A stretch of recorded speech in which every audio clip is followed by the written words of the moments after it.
여러분, 누군가를 열심히 도와본 적이 있으시죠? 내일보다 그 사람 일을 또 신경 써서 열심히 도와본 적이 있을 겁니다. 그러다가 어느 순간 또 지칠 때가 있으시죠?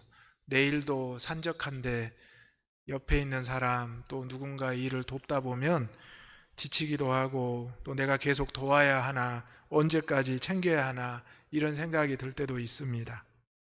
여러분, 그런 마음이 들 때 우리 그리스도인들은 누구를 생각해야 될까요? 우리 하나님을 생각하시기 바랍니다.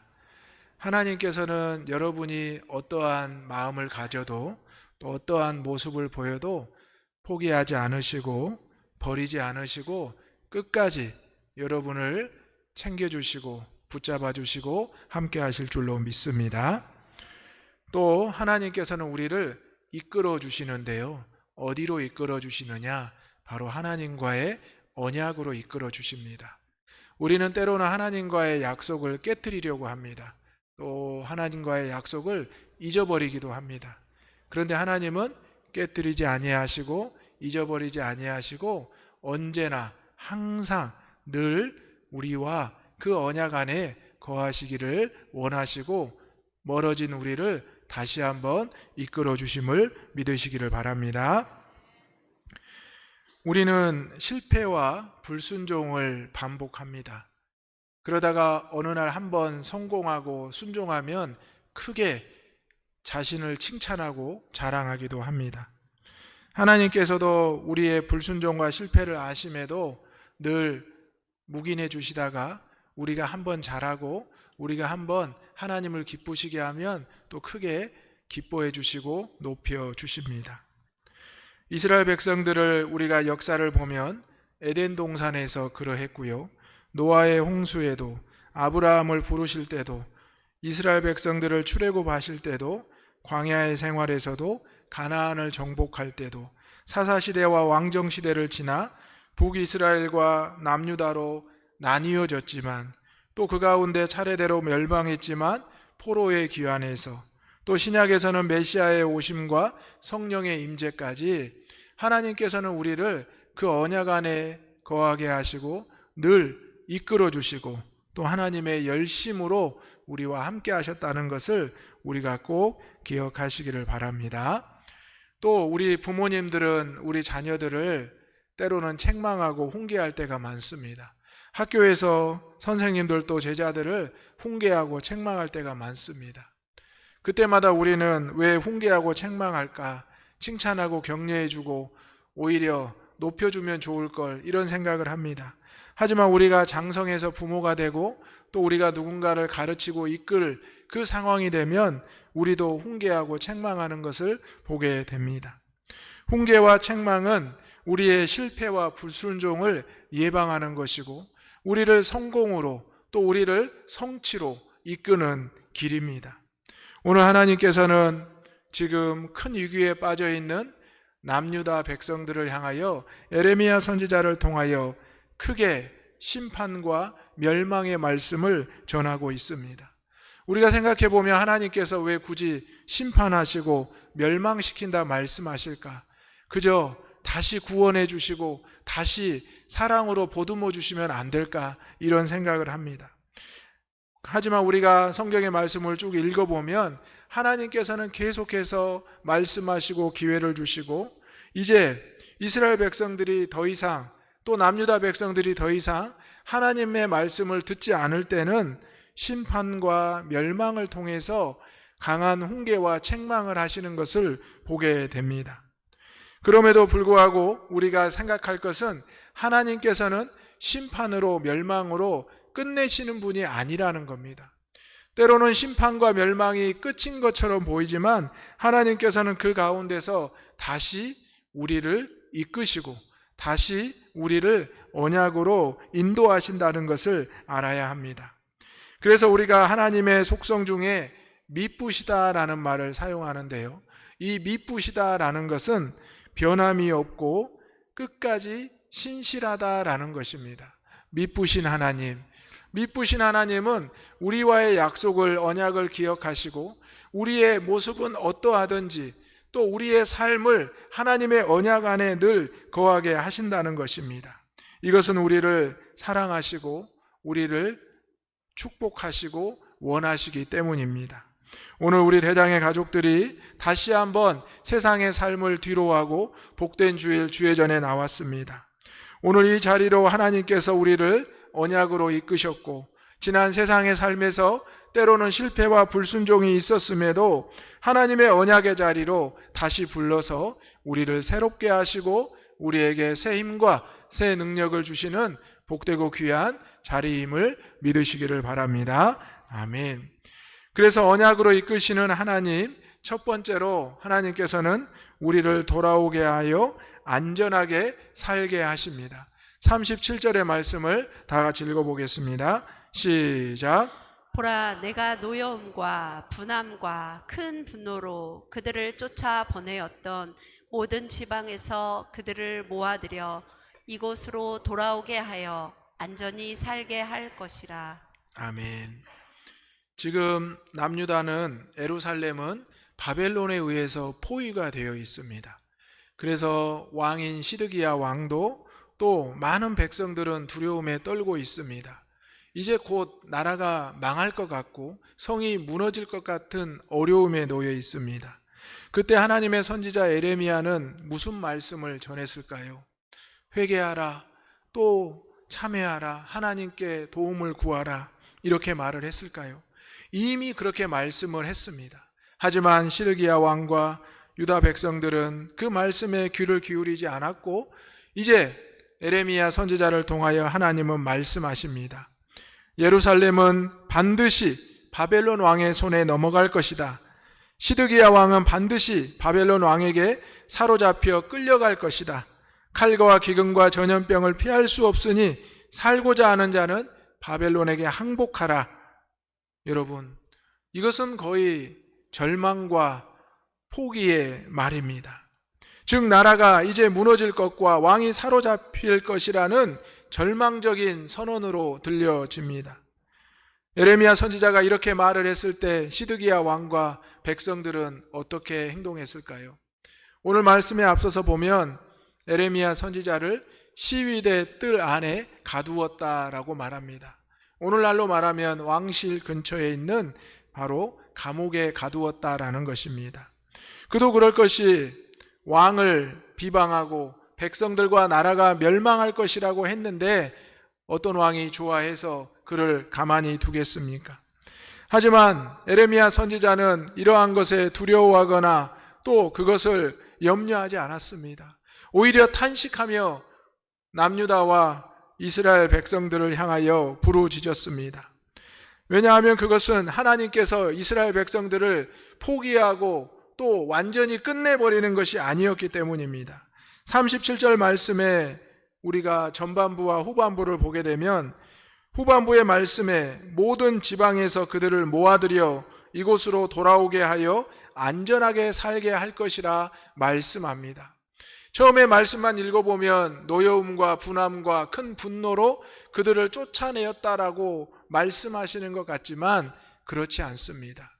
말씀을 끝까지 읽어보면 이렇게 훈계와 책망과 심판과 멸망을 너희가 경험하겠지만 나 여호와 하나님은 너희를 포기하지 않고 버리지 않는다는 말씀입니다. 오히려 희망의 말씀을 주고 계십니다.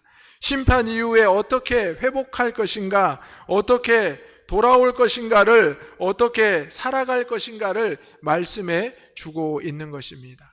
사랑하는 대장의 가족 여러분, 여러분의 삶이 지금 바벨론의 위협으로 포로가 되어 있고 또 생명이 여러분 앞에 등전같이 불안하십니까? 그렇다면 오늘 하나님의 말씀을 끝까지 읽고 묵상해 보시기 바랍니다.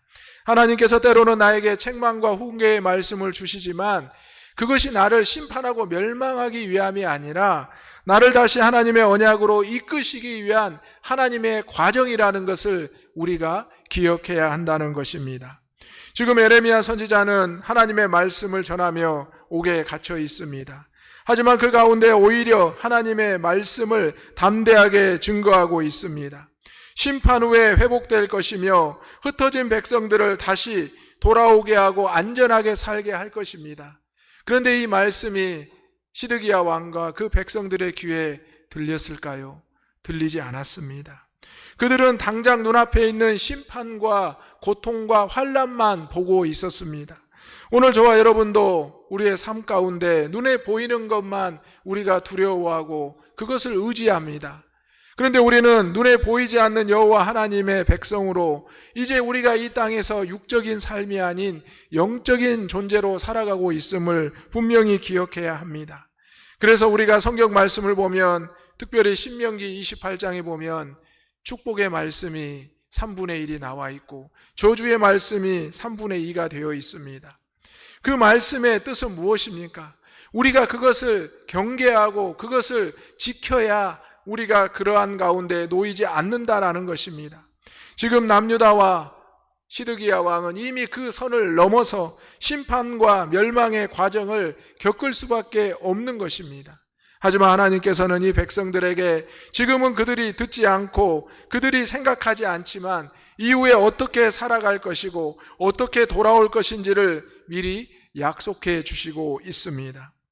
오늘 우리는 나를 향한 하나님의 계획을 내가 알지 못한다, 어찌할 바를 모르겠다 이렇게 말하기도 합니다. 그런데 여러분, 하나님께서 우리를 분명히 언약으로 이끄시고 우리와 함께 하심을 믿으시기를 소망합니다. 지금 내 생각과 내 방법이 하나님의 뜻과 방법과 다르다고 해서 하나님이 나와 함께하지 않는다는 이 불평과 탄식은 시드기야 왕과 남유다 백성들과 똑같을 밖에 없습니다. 오늘 우리는 분명히 에레미야 선지자의 이 고백과 선포를 들으면서 우리도 우리의 육신의 몸이 시위대의 뜰 안에 옥에 갇혀 있을지라도 하나님께서 희망과 소망의 메시지를 주셔서 다시 모이게 하고 돌아오게 하고 안전하게 살게 하신다는 이 약속의 말씀을 붙잡고 살아가는 저와 여러분이 되시기를 소망합니다. 두 번째로 언약으로 이끄신 하나님이 항상 경외함에서 떠나지 않게 하십니다. 40절의 말씀을 읽어보겠습니다. 시작. 내가 그들에게 복을 주기 위하여 그들을 떠나지 아니하리라 하는 영원한 언약을 그들에게 세우고 나를 경외함을 그들의 마음에 두어 나를 떠나지 않게 하고. 아멘. 여러분, 여호와 하나님을 경외하시기를 바랍니다. 여호와 하나님을 경외한다는 것은 여호와 하나님 앞에 주목하고 여호와 하나님만 생각하고 바라본다는 것입니다. 그래서 우리가 이 여호와 하나님을 경외하는 것이 또 쉬운 것 같지만 어려운 일입니다. 이 자리에 앉아서 하나님을 바라보지만 때로는 내 생각과 마음에 다른 생각이 들기도 하기 때문입니다. 하지만 오늘 하나님께서 분명히 말씀하십니다. 내가 그들에게 복을 주기 위해 그들을 떠나지 아니하리라. 지금 하나님께서는 그들을 심판하고 멸망시킨다고 하셨는데 또 하나님이 이렇게 복을 주시기 위해 떠나지 아니하리라. 바로 하나님의 큰 계획, 하나님의 놀라운 은혜와 사랑은 하나님을 경외하는 백성들에게 복을 주기 위함에 있다라는 사실입니다. 그러면서 영원한 언약을 그들에게 세우고 나를 경외함을 그들의 마음에 두어 나를 떠나지 않게 하겠다 말씀하십니다. 하나님의 이 영원한 언약을 세우고 또 하나님을 경외하게끔 하나님이 열심히 일하신다는 겁니다. 여러분, 내가 하나님을 경외하는 게 어려운데요. 그것은 사실은 우리 인간이기 때문입니다. 하나님께서 우리의 마음을 주장하시고 우리의 삶을 주장하시면 우리는 하나님만 바라볼 수밖에 없습니다. 때로는 내가 질병과 질고로 인해서, 때로는 내가 병상에서 아무것도 할 수 없을 때 하나님만 찾게 되지 않습니까? 하나님만 의지하게 되지 않겠습니까? 하나님은 오늘 또 말씀하십니다. 말씀을 계속해서 보게 되면 한 마음과 한 뜻, 한 길을 주겠다라고 말씀합니다. 이것은 바로 우리에게 하나님을 경외하는 길을, 마음을 알려주신다라는 것입니다. 그들은 내 백성이 되고 나는 그들의 하나님이 될 것이라. 오늘 하나님께서는 저와 여러분을 경외하라고 말씀하셨는데 그 경외하는 것의 주체가 하나님이 우리를 그렇게 만드신다는 겁니다. 내가 믿음으로 살겠습니다, 내가 하겠습니다가 아니라 하나님이 나를 붙잡아서 그렇게 하게 하신다는 겁니다. 때로는 우리가 누군가를 이끌어가는 것이 어렵고 힘들 때가 있습니다. 누군가가 나를 이끌어주고 누군가가 나와 함께하면 좋겠다라는 생각을 합니다. 바로 하나님이 저와 여러분을 붙잡아 주시고 이끌어 주시고 함께 하심을 믿으시기를 바랍니다. 이것이 바로 믿음의 모습이고 하나님을 경외하는 모습입니다.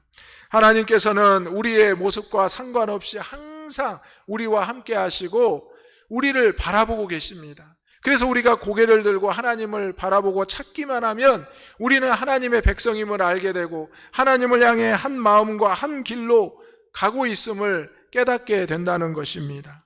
이것은 하나님이 세우신 영원한 언약이며 또 하나님께서는 그 언약을 지키기 위해서 예수 그리스도를 보내셨고 예수 그리스도는 그 생명을 우리에게 내어주셨습니다.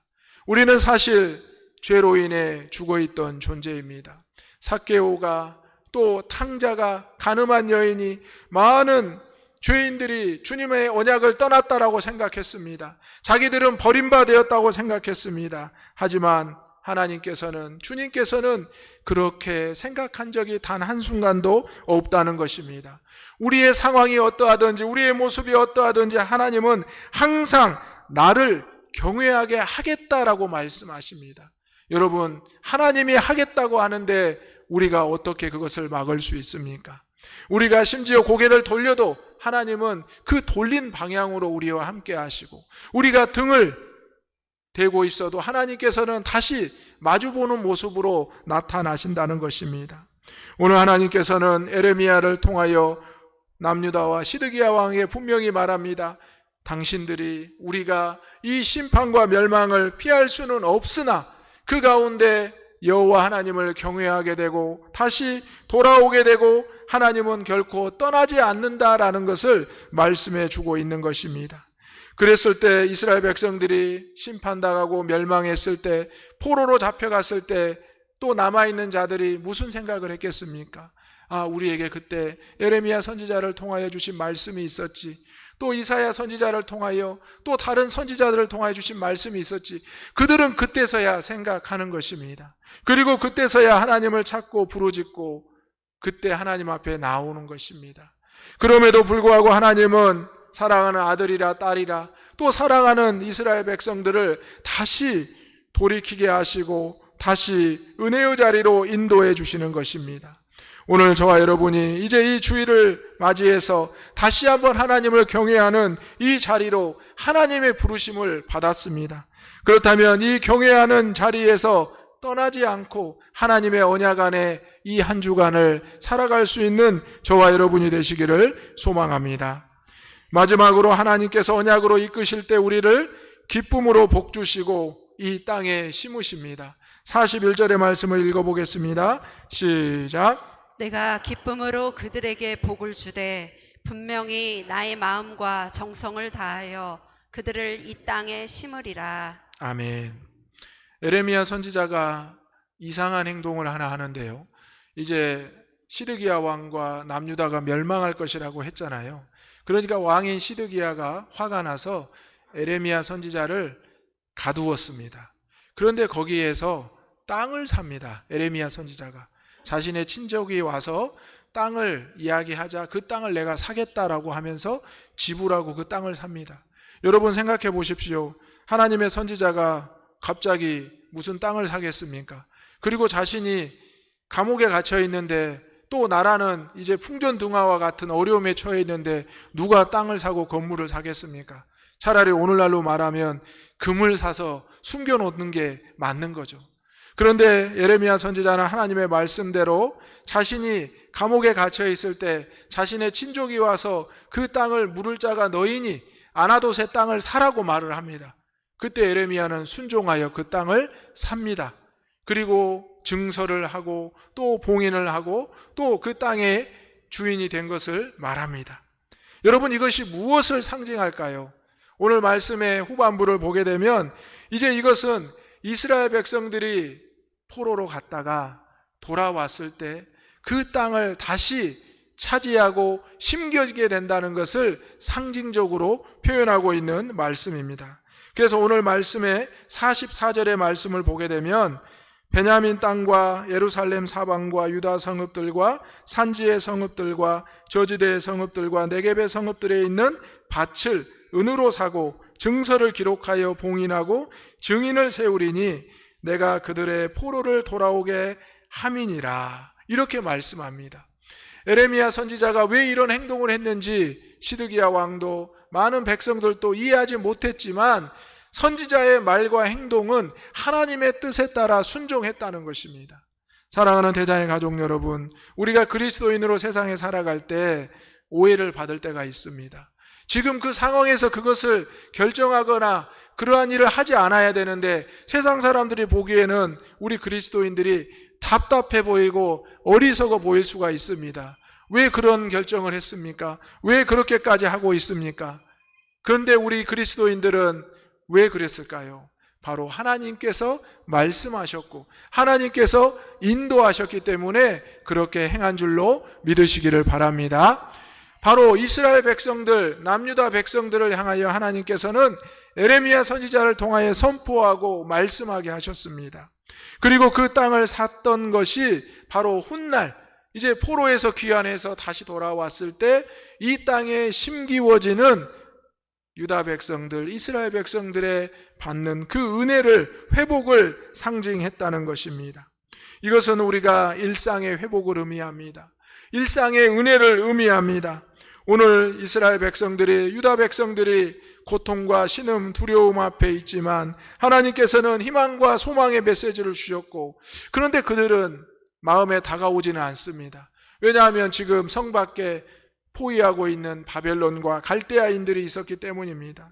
그런데 하나님께서 심판과 멸망이 있지만 돌아올 것이다. 그리고 땅을 사게 될 것이다 라고 말씀합니다.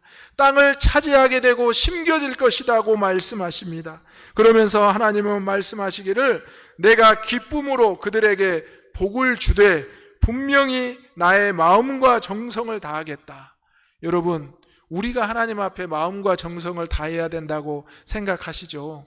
그렇죠. 당연히 그렇지 않습니까? 그런데 오늘 말씀에 보면 하나님이 저와 여러분을 위해서 마음과 정성을 다하신다고 말씀합니다. 이 하나님의 열심, 하나님의 일하심이 저와 여러분의 삶에 나타나기를 주님의 이름으로 축원합니다. 이것이 하나님의 기쁨입니다. 우리 예수님께서 이 땅에 오셔서 얼마나 기쁨으로 우리와 함께 하셨습니까? 모든 연약한 자들, 부족하고 죄인된 자들을 굳이 찾아가시지 않았습니까? 함께 기뻐하며 울며 즐거워하지 않으셨습니까? 바로 하나님의 언약은 우리와 함께하고 우리가 세상을 향하여 나가 있을지라도 오히려 우리를 따라오시고 우리를 떠나지 않게 하신다라는 것입니다. 오늘 우리는 하나님과 함께함을 의심할 때가 있고 염려할 때가 있습니다. 왜냐하면 우리 육신의 눈에 보이는 환경과 어려움 때문에 그렇습니다. 그렇지 않습니다. 우리는 하나님께서 나와 함께 하시고 그 언약의 자리를 지키게 하시고 하나님께서 마음과 정성을 다하여 우리와 함께 하신다는 이 분명한 약속을 기억해야 됩니다. 그리고 우리 일상의 회복이 어떻게 약속되었는지, 내가 그것을 행하게 된 것이 하나님의 말씀에 순종했을 때 회복되는 놀라운 역사였다는 것을 증거하고 간증할 수 있는 우리 대장의 가족들 되시기를 소망합니다. 이제 추석 명절을 맞이하여 가족들과 왕래를 하게 됩니다. 그때 우리는 지난 삶을 돌아보고 또 서로의 안부를 묻습니다. 우리가 그리스도인들로서 세상의 인사를 나누고 거기에서 끝나는 게 아닙니다. 내가 어려웠고 힘들었지만, 지금 상황은 어렵지만요, 나는 소망과 희망이 있어요. 하나님의 언약 안에 있어요. 내가 모든 것을 하나님께 맡겼기 때문이에요. 그래서 여러분이 그것을 증거하고 간증했을 때 하나님께서 나에게 향하신 그 마음과 정성이 있음을 알릴 필요가 있다는 것입니다. 그것이 바로 명절을 대하는 그리스도인의 모습입니다. 여러분의 일상에서 이러한 간증과 고백이 있기를 소망합니다. 아멘. 기도하겠습니다. 거룩하시고 내려오신 아버지 하나님, 우리와의 언약을 기억하시고 포기하지 아니하시고 끝까지 이끌어주신 아버지 하나님을 찬송합니다. 미쁘신 하나님, 우리를 돌아오게 하시고 안전하게 살게 하십니다. 우리를 항상 경외하면서 떠나지 않도록 붙잡아 주시고 기쁨으로 복을 주시며 마음과 정성을 다하여 이 땅에 심어 주실 줄로 믿습니다. 하나님의 놀라우신 그 언약의 자리를 떠나지 않고 늘 순종하며 하나님을 바라보게 하여 주옵소서. 거룩하신 예수님의 이름으로 기도하옵나이다. 아멘.